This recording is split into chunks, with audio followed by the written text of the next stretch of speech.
Donc, ce qu'on peut observer ici, c'est qu'on a fait passer un rayon qui rentre dans la lentille, puis qui va en ressortir.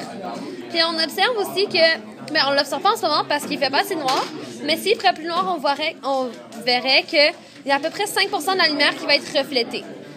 Puis on peut observer aussi que quand le rayon passe directement tout droit, il va frapper 90. Mais si on tourne notre lentille, comme je vais le faire après, on va remarquer qu'il y a un peu de réfraction. Comme ça, ici, on voit qu'il y a la réfraction. On remarque que le rayon s'éloigne du sens horaire. Il s'éloigne du sens horaire de la normale. Puis ça, c'est causé par la réfraction, qui est causée par un changement... quand un rayon change de milieu transparent, parce qu'ici, il passe de l'air au vert. Puis il y a deux zones de changement. Il y a le changement 1 qui est ici, le changement 2 qui est là. Puis on observe aussi, il y a la réfraction. La réfraction se passe seulement au changement 1. Parce que quand ça passe au changement 2 ici, c'est un rayon qui passe déjà par le centre de courbure, fait qu'il va être réfléchi sur lui-même.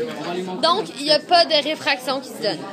On peut aussi observer ce phénomène lorsqu'on met la lentille de l'autre côté. Là, est-ce que tu veux écrire sur 30 secondes?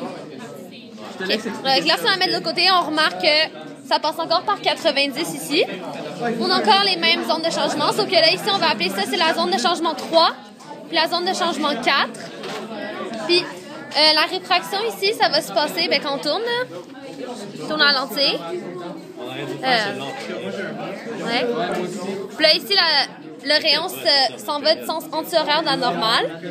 Puis la zone de changement 3 puis la zone de changement 4, il y a la réfraction se passe dans la zone de changement 4.